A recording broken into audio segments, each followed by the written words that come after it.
নাই, কিন্তু তিনি খুশি হলেন। তিনি কে? আল্লাহ। তিনি কে? এরই মধ্যে যার জিকির করার জন্য তিনি খুশি হয়ে গেলেন আর নিজেদের লাভ হয়ে গেলেন, এর মধ্যে 3% আরেকজন আছে যিনি বেজার হয়ে গেলেন, সারবাস হয়ে গেলেন। তিনি কে? ইবলিস। তিনি কে? ইবলিস। তো তারই মধ্যে আল্লাহ তাআলার নামের জিকির করলেন, লাভ হইল, নিজের খুশি হইলেন আল্লাহ, কিন্তু আল্লাহ তো লাভ নাই, আল্লাহর লস নাই। এর মধ্যে একজনের লস হয়ে গেল, আবার রাগ হয়ে গেল। আপনারা বলেন, ওই ব্যক্তিটা খুশি হোক বা রাগ হোক, আমাদের কিছু আসে যায়? আমাদের কিছু আসে যায় না। যাকে আমরা খুশি করতে চাই, তিনি কি আমরা যদি খুশি করতে পারি, এই আমাদের যথেষ্ট। ঠিক না? এরই মধ্যে যদি আমরা জিকির করি, যারা রাগ হবে, যাদের কষ্ট লাগবে, যাদের দুঃখ লাগবে, যার লস হবে, তাদেরকে লস করার জন্যই আমরা জিকির করব, তাদেরকে রাগ করার জন্যই আমরা জিকির করব। কারণ তাদেরকে রাগ করানো, তাদেরকে গুসা করানো, তাদেরকে লস করানোর জন্যই আমাদের মালিক আমাদেরকে পাঠিয়েছেন। আল্লাহ রাব্বুল আলামিন বলেন, ইয়া আইয়ুহাল্লাযীনা আমানু যকুরুল্লাহা যিকরান কাসীরা। হে ঈমানদারগণ, তোমরা আল্লাহর অধিক পরিমাণে জিকির করো। কি পরিমাণে? অধিক পরিমাণে আল্লাহর জিকির করো। হে ঈমানদাররা, আল্লাহ এখানে কোন হাফেজ সাহেবকে উদ্দেশ্য করে ডাকে নাই, কোন মুফতিকে ডাকে নাই, কোন মুহাদ্দিসকে ডাকে নাই। আল্লাহ এখানে নিজেদেরকে ডাকে নাই। আল্লাহ এখানে ইনসান বলে ডাকে নাই। শুধু আল্লাহ ইনসান বলে ডাকতো, তাহলে সকল মানবীয়দের জন্য আল্লাহ ডাইকা বলতো। কিন্তু আল্লাহ তাদেরকে জিকির করার জন্য বলেছে, ইয়া আইয়ুহাল্লাযীনা, যারা ঈমানদার, হে ঈমানদার মুত্তাকিন পরহেজগার বাবারা, তোমাদের জন্যই আমি আল্লাহ বলেছি তোমরা বেশি বেশি করে অধিক পরিমাণে জিকির করো। গাফিলতি রাস্তা থেকে তোমরা সরে আসতে পারবা। আর সেই জিকিরটা কেমন করে করবা? এই জিকিরটা বেশি বেশি কেন করবা? কেমন করে করবা? এই জিকিরটা এমন ভাবে করবা, ওয়াসাব্বিহু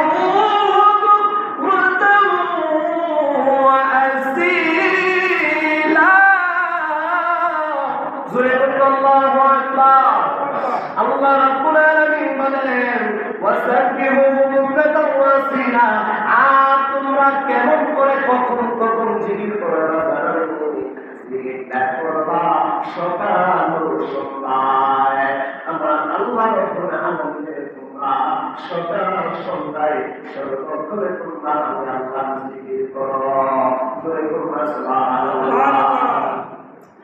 এর অর্থ হচ্ছে দিনের শুরুতে এবং রাত্রের, দিনের শুরুতে এবং রাত্রের শেষ অংশের মধ্যে সর্বক্ষণে তোমরা আমি আল্লাহর জিকির করো।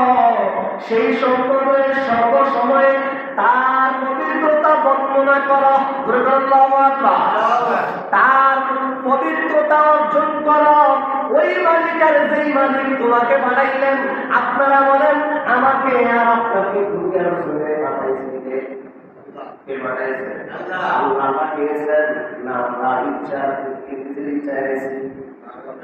আমরা ইচ্ছা করেছি? আমরা নিজের ইচ্ছায় নিজে আসি নাই। আপনারাই আবার বলেন, যখন পৃথিবীর মানুষেরা সবাই মিলিয়া, নিজের সমাজের ভাই বেড়াদার আত্মীয় স্বজন সবাই মিলিয়া এই মসজিদ থেকে নিজের একটা পালকি সাজাইয়া গোসল দিয়া জানাজা দিয়া যখন আমার আরেকটা নতুন বাড়িতে দিয়া আনবো, ওই বাড়িতে যাওয়ার জন্য আমার কোনো ইচ্ছা আছে? আমার কোনো ইচ্ছা নাই। এই ইচ্ছার মোতাবেক কেউ কিছু করতে পারবে না। নিজের ইচ্ছায় দুনিয়াতে আসে নাই, আবার নিজের ইচ্ছায় পরকালের জায়গায় যাইতে পারবে না। ওই জায়গায় যাওয়ার জন্য মালিকের ডাক লাগবে, আবার এই দুনিয়াতে আসার জন্য মালিকের ডাক লাগবে। আমার আপনার মা বোনেরা যখন গর্ভ অবস্থায় থাকে, ওই মা বোনদের গর্ভ অবস্থায় যখন সন্তান থাকে, ওই সন্তানদেরকে 1 মাস কিংবা 1.5 মাস 2 মাস পর থেকে যখন তিনি বুঝতে পারেন নিজের গর্ভের মধ্যে সন্তান আছে, ওই সন্তানটাকে দেখার জন্য, ওই সন্তানটাকে বোঝার জন্য কোন হালাতে আছে বোঝার জন্য দুনিয়ার ডাক্তার আছে, মেডিকেল সায়েন্সের মধ্যে যায় কি যায় না? যাইয়া তিনি দেখে ওই ডাক্তার দ্বারা মেডিকেল সায়েন্স তিনি কি প্রমাণ করে পেটের ভিতরে কিভাবে তার সন্তানটা কি হালাতে আছে, ছেলে হবে না মেয়ে হবে না, কি অবস্থায় কি লাগবে না লাগবে, ওই মার গর্ভধারিণী মার কোন সময় কি লাগবে না লাগবে মেডিকেল সায়েন্স প্রমাণ করে। মদিনার নবী 1000 বছর আগে প্রমাণ করে। মেডিকেল সায়েন্স মদিনা আমার আল্লাহ সেই মাকে গর্ভ রাখার সুযোগ দিয়েছে। ওই মা শুধু প্রমাণ করতে করতে ওই মা শুধু অবস্থায় থাকে, নিজের সন্তান কোন হালাতে আছে তার মা অটোমেটিকলি সন্তানের খবর পেয়ে যাবে। এই কথাটা বলার উদ্দেশ্য হলো এই, আমি আর আপনি ইমানদার বলে মুখে দাবি করি, আল্লাহ আমাদেরকে ইমানদার বলে রাখলেন। হে ইমানদারেরা তোমরা জিকির করো, জিকির করলে কি হবে বাবা জানি? আমরা সবাই জানি আমরা নামাজ পড়ি কি হয় না, আমি জানি না, আল্লাহ জানে। হে আমার ইমানদার বাবারা, গভীর মনোযোগ না দিলে পেছলাগ্য কথা কানের ভিতরে হাকিকত আছে। আমার আল্লাহ বলেন ইমানদার যখন নামাজ পড়বে প্রত্যেক সিজদায়, প্রত্যেক রুকুতে, প্রত্যেক তাকবীরে আমি আল্লাহর সাথে দিদার হবে, আমি আল্লাহর সাথে দিদার হবে, এটা প্রত্যেকটা মুমিন বলতে পারবে। জোরে কন্যা সুবহানাল্লাহ।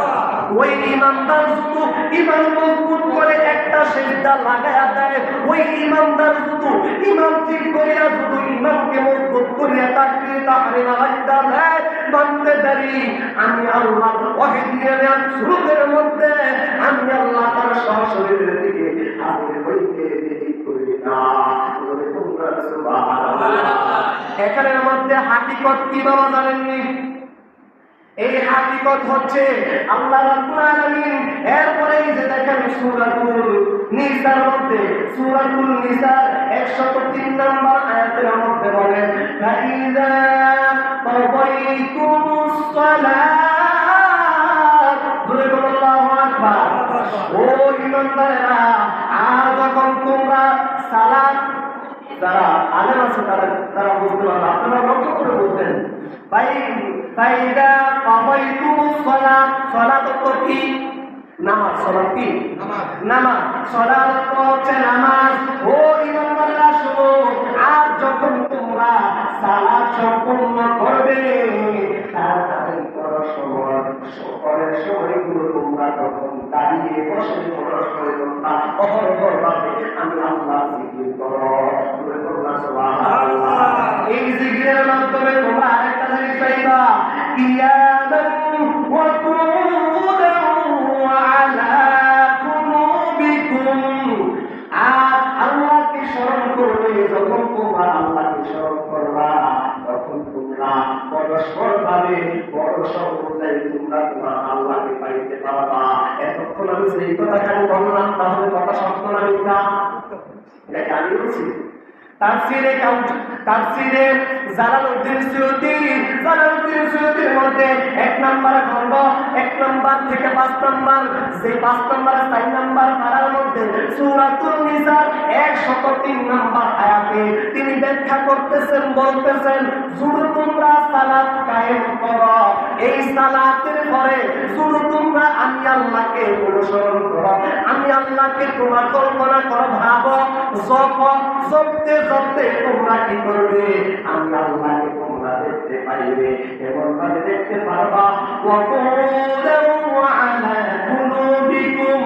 আর তখন তোমরা আমার অনুসরণ করে আমাকে অবস্থান কেমন করে আছি, কোন জায়গায় আছি, তোমাকে তোমার এই চক্ষু দ্বারা তখন তোমার প্রমাণ হয়ে যাবে।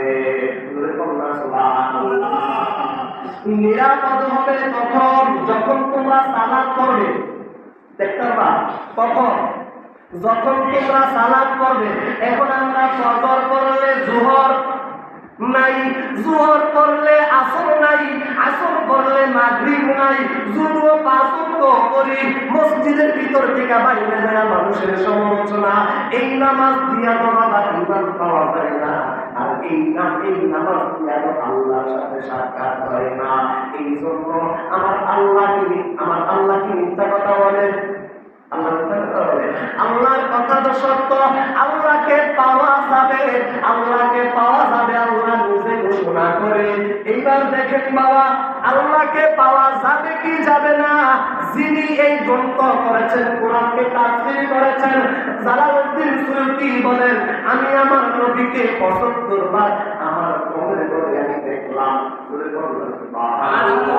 ওই নবীকে আমার আল্লাহ বলেছেন, যে আমার নবীকে দেখলো ওই ব্যক্তি আমাকে দেখার 7 বার পেয়ে গেল। কারণ দেখেন, আমার নবী মেরাজে গিয়েছেন, ওই মেরাজ থেকে যতবার রিটার্ন করেছেন কতবার আপনারা জানেন? মুসার সাথে দেখা হয়েছিল, মুসা নবীর সাথে সাক্ষাৎ হয়েছিল। আর ওই মুসা নবী আল্লাহকে দেখার জন্য বলছিল, প্রেম জাগছিল। আল্লাহ বলছিলেন, তুমি তোমার শৈশবকে দেখতে পারবে না, আমি আল্লাহকে দেখার জন্য সেই পুত্র তোমার কাছে নাই। ও দুনিয়ার জগতের মানুষ, তাহলে সেই মুসা নবীকে আল্লাহকে দেখার স্বাদগুলো মিটিয়ে দিয়েছে। আল্লাহর হাবিব যখন মেরাজ করেছেন, আল্লাহর হাবিব যখন মেরাজ করেছেন, এই আল্লাহর হাবিব মেরাজে যতবার আইসে আর গেছে, অতবার মুসা আলাইহিস সালামের সাথে সাক্ষাৎ হয়েছে। আল্লাহর নবী মুসার সাথে যতবার সাক্ষাৎ হয়ে গেল, ওই মুসা আলাইহিস সালাম বাইরা বলে, এ দুনিয়ার জগৎবাসী শুনো, খোদা কি কসম, আমি আল্লাহকে দেখার জন্য আমার যে প্রেম জাগছিল, আমার যে ভালোবাসা জাগছিল, আমার যে আকর্ষণ ছিল, এই আকর্ষণটা আমার হাবিব, আমার মুহাম্মদ রাসূলুল্লাহ সাল্লাল্লাহু আলাইহি ওয়াসাল্লাম যতবার মেরাজ করে এসেছে, অতবার আমি সাক্ষাৎ করেছি। তাই আমার আল্লাহর সাক্ষাৎ আমি পেয়ে গেছি, ওই আমার আল্লাহ দেখার স্বাদ আমার পেয়ে গেছে। তাহলে আমরা রাজাকার আসি, আমার আল্লাহ দিদার পেয়ে নামাজ তাই কি চাই না? কারণ বলবেন যে আল্লাহ কেমন ছিল, এখন তো এটা যদি আমি করতে যাই, এখন লাভ করে যাই, তবে আল্লাহ আমার দেখা যায় না, আল্লাহ আমার গায়ে, তা আল্লাহ তো আলিমুল গায়ে, কিন্তু আল্লাহ আমার নিজেই করতেছে। আল্লাহ মুমিনের সাথে সাক্ষাৎ করে কোথায়? নামাজে। কোথায়? নামাজে। বান্দা সিজদা করে, আল্লাহ বলেন, আমার বান্দা সিজদা করতে বলছি আমি জমিনে, ওই বান্দা মনে রাখবে যেই বান্দা খালি আমাকে সিজদা করে জমিনে, ওই মুমিন বান্দা, ইমানদার বান্দা, পরহেজগার বান্দা, আমার সেই বান্দাটা জমিনের দিকে মাথাটা দিতে দেরি, আমি আল্লাহর কুদরতে আমার সেই বান্দার সিজদাটা নিতে দেরি করি না। জোরে করব সুবহানাল্লাহ। তাহলে কি জমিনে সিজদা করলেন না আল্লাহর কুদরতি ভাই সিজদা করলেন? আল্লাহর কুদরতি ভাই সিজদা করলেন। আমার মনোযোগী বাবারা, যুবক ভাইরা, তবে মনোযোগ, অন্তরে কান যদি না দেন বুঝতে পারবেন না বাবা। কথাগুলো পয়েন্টে কথা শেষ করব। এই জন্য ওয়াহিনিয়াতের জিকির আর রিসালাতের জিকির, ওয়াহিনিয়াতের তাকবীর আর রিসালাতের তাকবীর, আল্লাহু আকবার, নারে তাকবীর, আল্লাহু আকবার স্লোগান কার? আল্লাহ কার? আল্লাহ। নারে তাকবীর, আল্লাহু আকবার, আল্লাহর স্লোগান। নারে রিসালাত, ইয়া রাসূলুল্লাহ, রাসূলের স্লোগান। যার ভিতরে 2 প্রকার থাকবে, ওই 2 প্রকারে দিয়া তিনি রিসালাত করতে পারবে। ওই রিসালাত শুধু নিজের জীবনটাকে রিসালাত দিয়া শুধু নিজের জীবনটা সাজায় দিতে পারে, তাহলে মনে করবেন সাকসেসফুল। ওই সাকসেসফুল হইয়া তাকবীর বাঁধবে আর আল্লাহর সাথে দিদার করতে দেরি হবে না, মেরাজ করতে দেরি হবে না। আল্লাহ বলেন, আমার হাবিব আমার সাথে দিদার করেছে, আমার হাবিব আমার সাথে সাক্ষাৎ করেছে, আমার হাবিব আমার সাথে কথা বলেছে। কিন্তু পৃথিবীর জমিনে যত নরনারীদেরকে, সমস্ত নরনারীদেরকে আমি আল্লাহর সাথে দিদার করার সুযোগ আমি দিয়ে দিয়েছি। নবী সবাই হয় না, রাসূল সবাই হয় না। নবী রাসূল 1,160,000 জন, কতজন? 104 জন নবী রাসূল আল্লাহ তাআলা দুনিয়ার জমিনে পাঠিয়েছে। 104 খানার মধ্যে 100 হলেন নবী আর 4 জন হলেন রাসূল। 4 জন কি কথা ঠিক আছে? তাহলে জবাব দিবেন। 104 জন হলেন নবী এবং রাসূল, 100 জন নবী, 4 জন রাসূল, 104 খানা কিতাব, 100 হলেন এভাবে কিতাব, আর 4 খানা হলেন গ্রন্থ কিতাব, তাওরাত, জাবুর, ইনজিল। যতজন নবী, 4 জন রাসূল, যতজন রাসূল, এতটা কিতাব, যতজন রাসূল এতটা কিতাব দিয়েছেন। এবার দেখেন, যত রাসূল এত কিতাব, ওই কিতাব খেলে তাওরাত, জাবুর, ইনজিল, কুরআন। এই তাওরাতে, জাবুরে, ইনজিলে সমস্ত জায়গায় যাহা আছে আমার লাউহে মাহফুজের কুরআনে তাহা আছে। ওই লাউহে মাহফুজের কুরআন সাক্ষী দেবে, ও ইমানদার বাবারা, তোমরা আমি আল্লাহর জিকির করিও না, আমি আল্লাহর তাসবিহ করিও না, সর্বক্ষণ ভাবে আমি আল্লাহকে স্মরণ করো। আমি আমার আল্লাহকে স্মরণ করলে তোমার সাথে মানুষ দুশ্মনী করব, তোমাকে মানুষ বন্ধ করিব, তোমাকে মানুষ পাগল করিব। আর জিকির করতে করতে করতে করতে এমন ভাবে জিকির করো, আমার নবী বলেন এমন ভাবে আমার আল্লাহর জিকির করো, আমার মাওলার জিকির করো। জিকির করতে করতে করতে করতে তোমরা শুধু জিকির কাছে হয়ে যাও, জিকির বস্তু হয়ে যাও। আমার আল্লাহ সেই বান্দা, যেই বান্দা জিকিরে পাগল করা হয়ে যায়, লোক সমাজে মানুষ দেইকা তাকে পাগল বলবে, দেইকা মানুষ তাকে বন্ধ বলবে, দেইকা মানুষ তাকে কত কিছু কয়া গালি দিবে। চাইলেও তোমরা এই কথা শুননা, কারো ফতোয়া শুননা, তুমি তোমার মাওলার জিকির করিল না, তুমি তোমার মাওলার জিকির করিল না। আমি আর আপনি যাই দুনিয়ায় আছি, কে কি বলে না না বলে আমরা জিকির করতে রাজি আছি না নাই?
পাগল হইলে আল্লাহ তোরে তোরা ইয়া আল্লাহ পাকে জিকির করলে, আল্লাহ পাকে জিকির করলে লোকে মন্দ বলে দাঁড়ায়, লোকে মন্দ আমার কাছে, লোকে মন্দ আমার কাছে আর কি বন্ধু আসে যাইগো, আর কি বন্ধু আসে যাই। দুনিয়া মনে থাকলে বান্দা, দুনিয়া মনে দাঁড়ায়।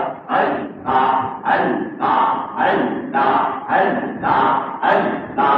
সকাল সন্ধ্যা ডাকলে বান্দা আল্লাহ আল্লাহর নামে দাঁড়ায়। আল্লাহ আল্লাহ। সকাল সন্ধ্যা ডাকলে মাওলা আল্লাহর নামে দাঁড়ায়। দুনিয়া মনে থাকলে বান্দা, দুনিয়া মনে দাঁড়ায়। আল্লাহ আল্লাহ আল্লাহ আল্লাহ আল্লাহ আল্লাহ আল্লাহ আল্লাহ আল্লাহ আল্লাহ আল্লাহ আল্লাহ আল্লাহ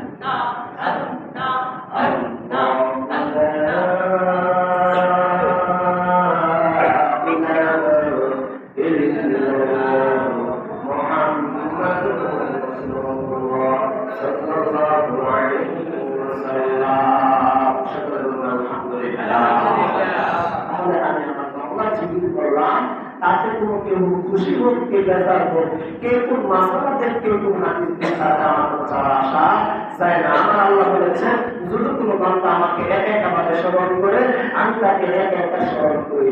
শুধু আমার বান্দা কোনো ভাবে জবান খুলিয়া খুঁজা শুরু করে ডাকে, আমি আমার নিজের কুদরতি জবান দিয়ে তাকে আগে আমার জবান কুদরতে দ্বারা তাকে আগে আল্লাহ ডাকি।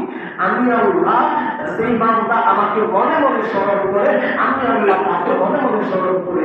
আর সেই বান্দা মজলিসে বসে একত্রিত হয়ে সবাই একত্রিত থেকে যারা ঐক্য মিলে আওয়াজ করে উচ্চস্বরে আল্লাহ তাআলা আমি আল্লাহ জিকির করে, আমি আল্লাহ আমার কুদরতি দরিয়ার মধ্যে আমার ফেরেশতাদেরকে নিয়ে আমি তাকে অনুসরণ করে তাকে ডাকি। তাহলে বান্দা যদি কোনো সবাই মিলাইয়া ডাকে, আল্লাহ সবাই মিলাইয়া ফেরেশতাদেরকে নিয়ে ডাকে। বান্দা শুধু তাবারক খাওয়ার বেদা, বান্দা শুধু কোনো তাবারকের ব্যবস্থা করে, আমার আল্লাহ কয় আমিও আমার ফেরেশতাদেরকে তাবারক মিলিয়ে দিই। জোরে করে না সুবহানাল্লাহ। দলিল কেমন লাগে? দলিল কোরআন, তার চেয়ে তার বড় কিছু নাই। সর্বশ্রেষ্ঠ আল্লাহ, তার উপরে কেউ নাই। সর্বশ্রেষ্ঠ কোরআন, তার উপর আর কোনো কিতাব নাই। এছাড়া অন্য কোনো কিতাবের আর কোনো প্রয়োজনে দলিল দিলাম না। এই কিতাব প্রয়োজনে একটাই, রিসালাতের কোরআন।